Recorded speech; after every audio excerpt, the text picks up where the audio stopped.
Maybe I'll flip a coin to see who takes the absolute first snap of the off season and training camp. But by the end of the day, meaning the end of training camp, before those guys make the decision for us with their play, it's going to be a 50-50 proposition. Some days, some guy might get more than the other. Then it will even out the next day or 2 days later. It's not going to be 50-50 probably every day, but over the course of this offseason and training camp, it will be. Let the quarterback battle commence. Hello, everyone, and welcome back for another edition of Broncos Beat. As always, I'm your host, Alexis Perry, joined today by Ryan Koenigsberg from DNVR, James Palmer from the NFL Network, and the man from the fan, Cecil Lammey. Guys, You heard him. Vic Fangio says Drew Lock and Teddy Bridgewater will get equal reps once this training camp gets underway, meaning we might be in for the most entertaining quarterback battle since Peyton Manning's retirement. Do you guys like this approach to the quarterback situation here in Denver? Or do you feel like one of these two guys deserves more reps right out of the gate, James? Well, Alexis, what I find interesting is before Teddy Bridgewater got here, everything out of the Denver Broncos building was we're very comfortable with our quarterback situation, but we'd like to add some competition. They're going to go, look at Matthew Stafford, those guys at the top of Russell Wilson, Deshaun Watson before everything, Aaron Rodgers. If we can drastically improve it, we'll look at those avenues. But then they bring in Teddy Bridgewater, and we're going to be a complete 50-50 split. Guys, to me, that jumps out as there is no advantage for Drew Lock being the incumbent whatsoever.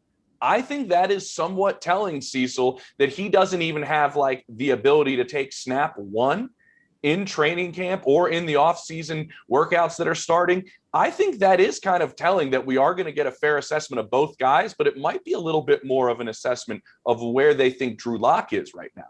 Right. And I think it's interesting to note from Coach Fangio's audio, it's 50-50 until it's not. And then it'll try to balance out. It's not really 50-50.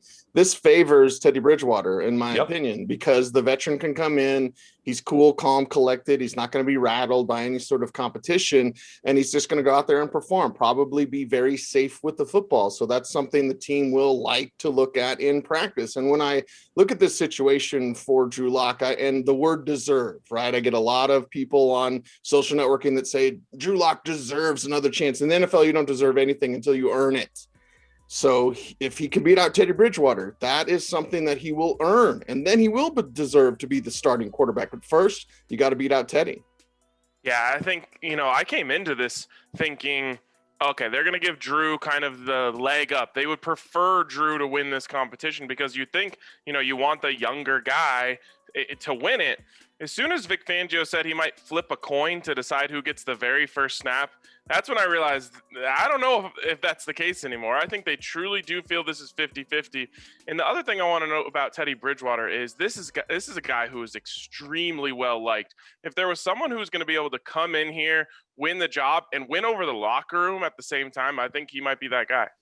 You guys, last season, we all know Drew Lock went into training camp as the clear-cut number one guy. Now that there's legitimate competition here with Teddy Bridgewater, do you feel like we might see changes in Lock's practice habits? Well, I look at it like this, Alexis. What do we all talk about at the young quarterbacks, right, is growth. How quickly are they picking everything up? How quickly are they picking everything up mentally? What is a big part of that? Reps. Go look at the way the early portion of this season is going to go for, say, Zach Wilson or Trevor Lawrence. They're getting every single rep. They are going to learn faster, not because they're smarter than Justin Fields, but because they're getting every single rep in practice, as opposed to Justin Fields, who is splitting them with Andy Dalton. That would be a direct correlation. Now, I'm talking about rookies here, but it's very similar, Cecil, to Drew Lock still learning a new system that this is just his first full off season with. In his first off season in it, he really didn't get a chance to do a whole lot because of the pandemic.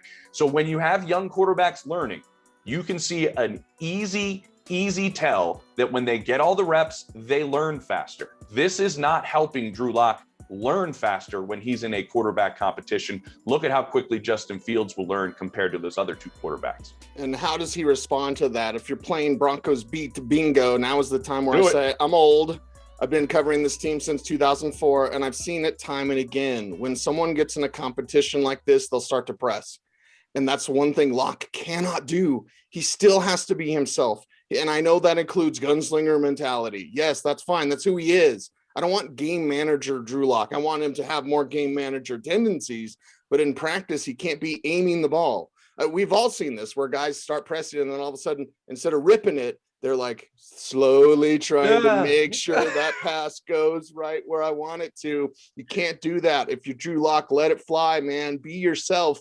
Now be better, be improved, be more mature, make fulfilled reads, have better pass placement, better footwork. For the love of God, please have all those things, but do not press. RK, I think that could be very detrimental for Drew if he comes out there and tries to kind of totally change himself because he's not getting every rep.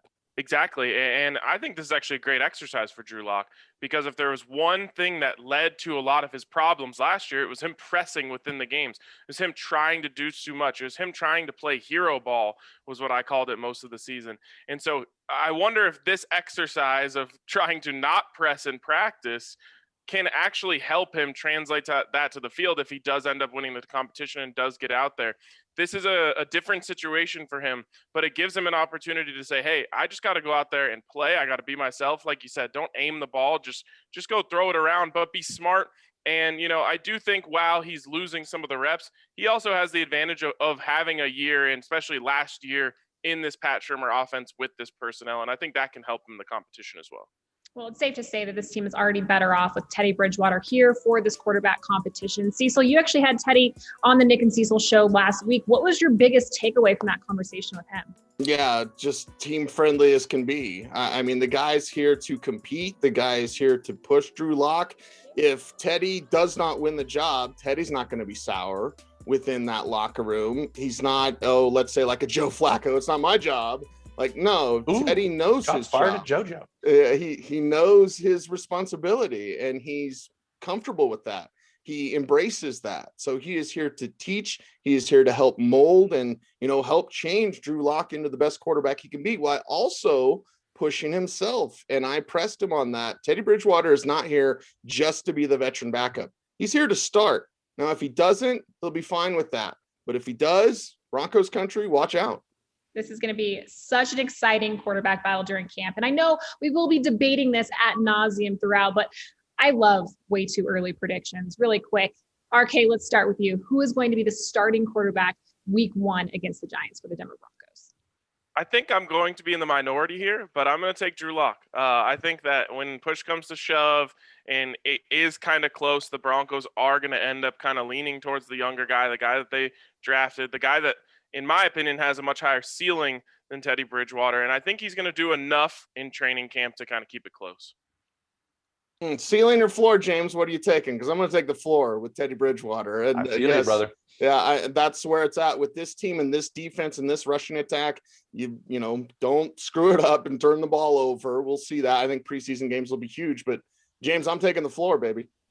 I agree with you, Cecil. Why do a lot of decisions get made in the NFL? So people can keep their jobs. What does Vic Fangio want to do? He wants to keep his job as head coach of the Denver Broncos.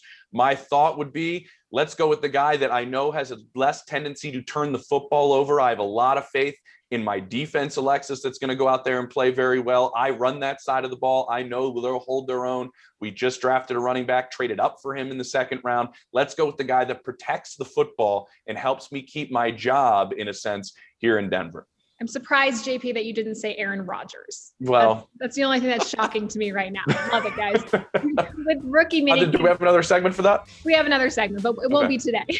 With rookie minicamp wrapping up today, you guys, let's discuss some of the biggest takeaways coming up after the break.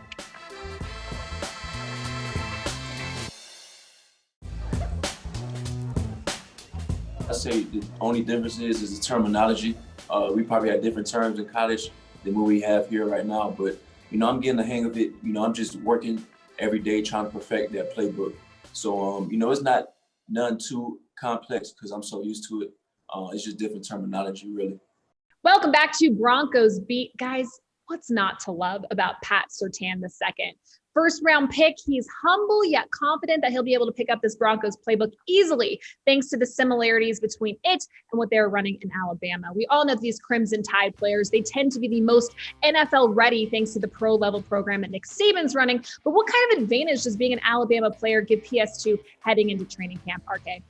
Yeah, I think it's a huge advantage, and you come in very prepared coming in from Alabama. But I would caution him that you don't know what you don't know yet. And so I think he's got a lot to learn. One of the things that I think is going to be an interesting challenge for him is if a quarterback decides to start picking on him. Because if you go back to his Alabama tape, it's like old Chris Harris Jr. tape. They just didn't throw at him. They didn't want to test him. They were afraid of him. And when a quarterback is going to go out there in week one and look at this Broncos defense, they're probably going to pick him as the guy they aren't afraid of. It's going to be an interesting challenge for him to deal with really being targeted, being picked on. But I think he is absolutely well equipped to figure it out. And that is absolutely the advantage of bringing in these Alabama guys who come in with a whole different level of knowledge from a lot of other players. It's a whole different level of knowledge, James, but it's not NFL knowledge yet. Now, the one thing I love about Alabama players, and James, how many times were you down there this offseason? Yeah, like, I had a place. No, it's the system, but it's also the preparation. Knowing how to be a pro. You're in the NFL doesn't mean you're a professional. If you're in Alabama, you're probably already a professional because of the way that you prepare. Now you need to go back and say, okay, wait a second. Pro ready reminds me of when people say we're going to have kids when we're ready. You're never ready. Okay. You're never pro ready. Not truly, James, but if you're going to be close, you're going to have played at Alabama.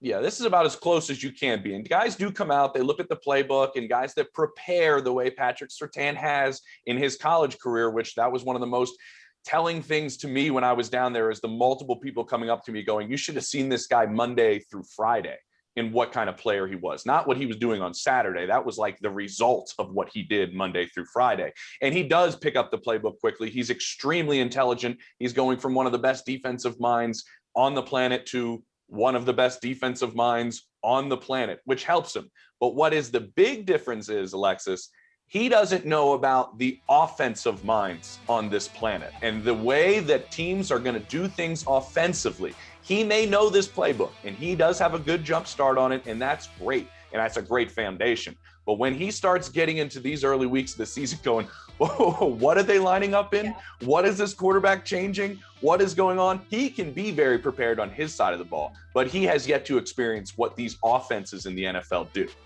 Yeah, I'm sure Michael Ojemudia felt confident heading into that game against the Steelers last year as well. So we'll see how this plays out for Pat Surtain. But as we continue delving into some of our favorite quotes from over the weekend, guys, I love this one by running back Javonte Williams. He has such a great mindset, saying, with the Broncos trading up to pick him in the second round, he feels like he needs to return the favor. What does returning the favor look like for Williams in year one?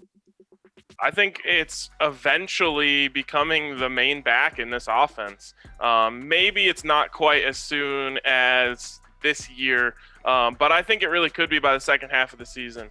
The Broncos drafted this guy to be a 3-down back. They drafted him to be a serious factor in this offense. And yes, he is splitting reps with Melvin Gordon to get things started. But I think the plan and the reason why they traded up for him is to eventually make him the feature back for this offense. So that is what paying them back is going to be.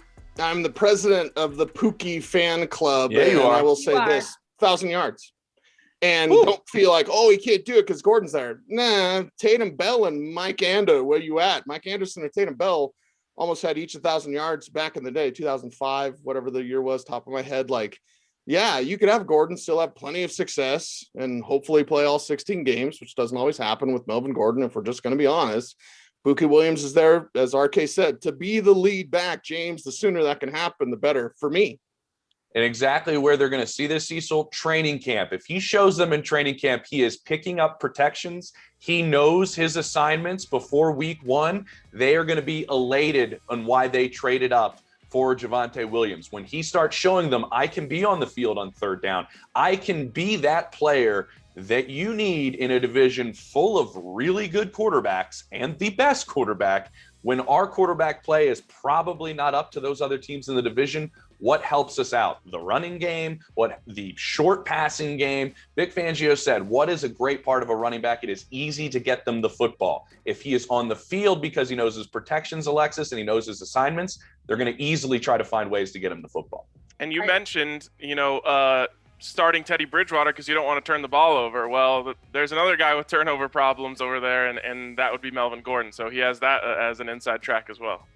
All right, one guy who might make all of this possible for Javonte Williams this year is rookie offensive lineman Quinn Miners. He's loving being coached by Hall of Famer Mike Munchak. Miners said that Munchak has him working at center right now, but we all know he's really capable of playing anywhere on that offensive line. So for this team specifically, can you put it into perspective just how critical it is for the Broncos to have a guy like Miners who can really do it all? Yeah, I mean, I think it's really important to mine all of his different talents with Quinn. And guys, I might not make it to the end of the show. See you, James. But no, for real, like you get this guy and he's an absolute ball of clay. And that's what we've kind of been pounding the table for the Broncos to get Mike Munchak in past drafts. They finally got him one here. Now, I would caution them from putting too much on his plate too soon. I kind of like them putting him at center and just saying, like, here's where we like you right now, and then slowly adding on to that. But if you can end up with a super versatile, tackle / guard / center who can step in for you and you trust him at multiple positions, maybe down the road, it's a great weapon to have. Okay, really quick before we go to break, because I have to get this in. I mean, 2 weeks of begging Fangio not to cross-train linebacker Baron Browning. Cecil, James, I have to assume you guys were stoked to hear him say that they're going to leave him inside for now. Leave him an inside linebacker because he's a modern-day linebacker. I love that he's wearing 56. Smoke Dog Al Wilson in the house. Like, this kid can cover, he can tackle, he can rush the passer. He's everything you want in a starting inside linebacker, and make sure you don't cross crafts with him. Stick him at ILB and watch this kid shine. You got to have a freak on that side of the ball when you got plenty of freaks playing the tight end position in the division, Alexis. Let's get just a classic Buckeye linebacker that can do it all to go run in the middle of this defense. I'm very excited to hear that. I thought of Cecil when Vic was saying it, and I'm on the press conference and I'm like tweeting it out. I'm like, I should put like Cecil's name on this tweet about how excited both of us are that this is what the plan is for Baron Browning early. Oh, I love it. You guys, the Broncos have a ton of talent right now, old and new. They're all hoping to make an impact as they make their way through this 17-game schedule. You guys will give us your 2021 predictions coming up after the break.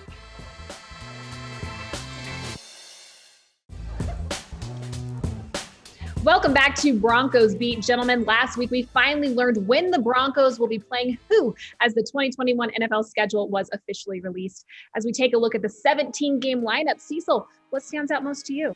That early start, this team could get off to a hot start in those first 3 weeks. In the first 4 weeks, you build confidence, you build momentum. You face a team like Baltimore who seems bound for the playoffs. Well, guess what? You can beat those guys if you've beaten the first 3 teams on your schedule and you've built that confidence. Not only confidence from the quarterback position that we always talk about, but just confidence in general from this team and the rushing game and the plan and the defense and everything coming together. I think that early season, the schedule gods were looking down on the Broncos and said, early season, you guys are going to have some really good success. 29 years of Monday Night Football down the tubes with this schedule. I think they are showing the Denver Broncos, who are a national brand, and for years have been able to say, which to me was the coolest stat in all of sports, we've been to more Super Bowls than we've had losing seasons. I thought that was like just the greatest stat in the universe. They have a schedule that can come out and help them get back and gain relevancy, gain a late Monday night game in the year, which is possible.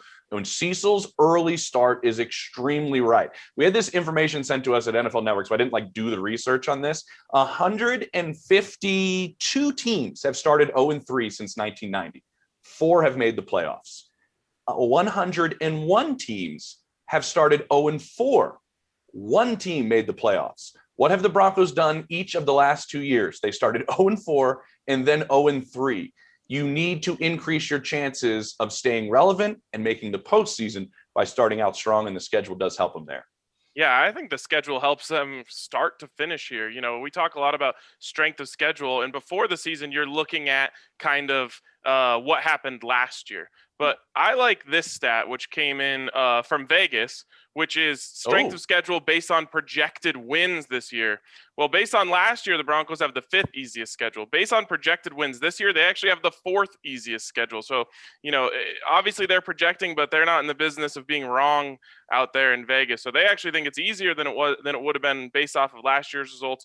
this is a very easy schedule. You look at this thing, and there are a lot of teams here that have been in kind of the same place as the Broncos for the last 5 years. So if this team is going to be for real, if they're going to take that step forward, they absolutely have the schedule to do it, and they're going to need to do it, especially like you guys mentioned, if people are going to be keeping their jobs. Here's one part that jumps out at me about the schedule. You look at each AFC team got an added home game because of the 17-game slate.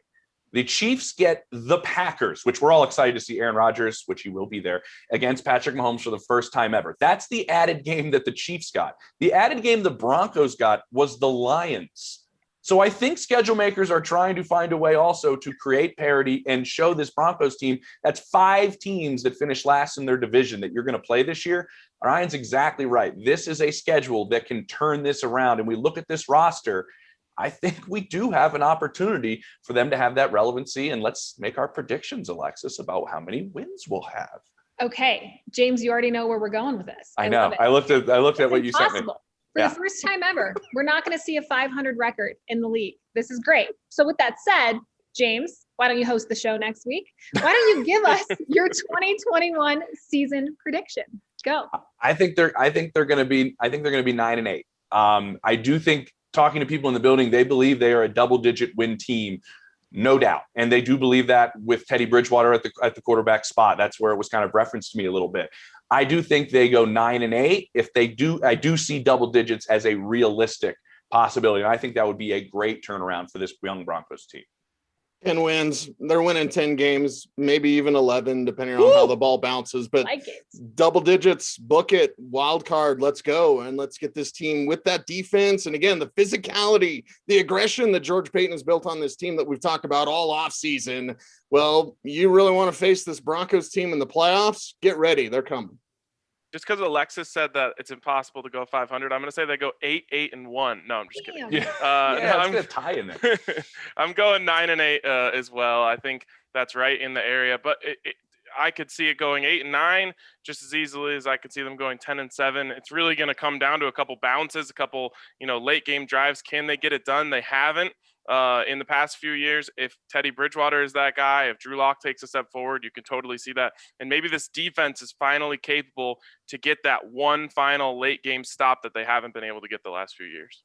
Yeah, I'm with you guys. I think 9-8 is realistic, but I'm going to go 10-7 just because I feel like we might have one of those where they squeak it out at the end and, Broncos country's fired up back in the stands out in Power Field at Mile High. But sadly, that is all the time we have for this week's edition of Broncos Beat. But for more Broncos TV content, scan the QR code on your screen right now, and we will see you next week.